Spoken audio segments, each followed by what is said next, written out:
So I'm just going to read from episode 18, and the title of the thing as a whole is just Beyond This Point Are Monsters. So, 1. And there's 2 characters, Darling and Duchess, and they live in a house by the sea. Darling forces herself to walk. She has the feeling that if she starts, she will never stop, but she continues nevertheless.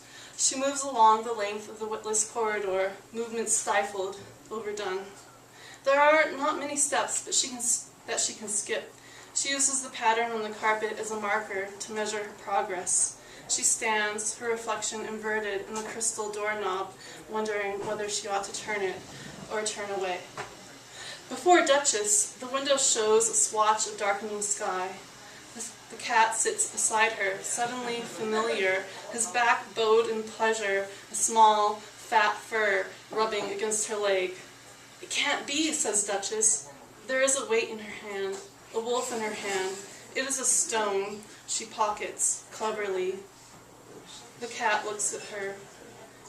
His eyes are very green. His eyes are always the same. Darling steps to the door and puts her hand on the glass knob. It is cold. It has never been let in the sun. The shadow follows like it belongs to her. It stands beside her, tamed by her hand. She ought to be in bed, she thinks. She ought to dream, again, that things are actually starting to happen. "What can you do for me?" Darling says to the shadow.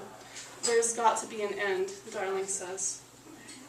The cat snarls, concerned about a charge in the air, a vibration that raises the hair on his back, thunder disrupting the walls like rocks shaken in a tin can.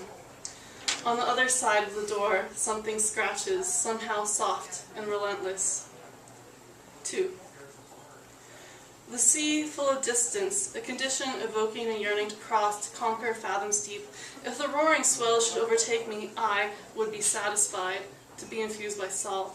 And if I thought of what has passed, I would smile sweetly. It is already too late for me to be scared away. I remember that I heard nothing myself.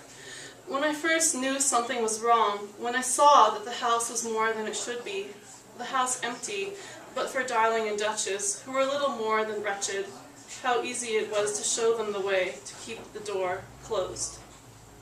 To see Darling, detached from her shadow, the polka dots running down her dress, the blush in her cheeks, a red stain slipping down her neck, a tongue, worse than drowning, to slowly melt a puddle of tinsel and borax at her feet. Darling pacing round her bed, oblivious to any alteration. She sees the path before her as it was yesterday, not as it has become. Down on the beach, a handful of seashells scattered this way and that. Is there a pattern, a purpose? Darling will have to bolt the door, braid her hair from left to right. Otherwise, what might happen? The house holds in the cold, a kind of slickness to the walls, a gleam she can't escape. It is more than an accident. It is small clouds of breath held dearly, with such pity.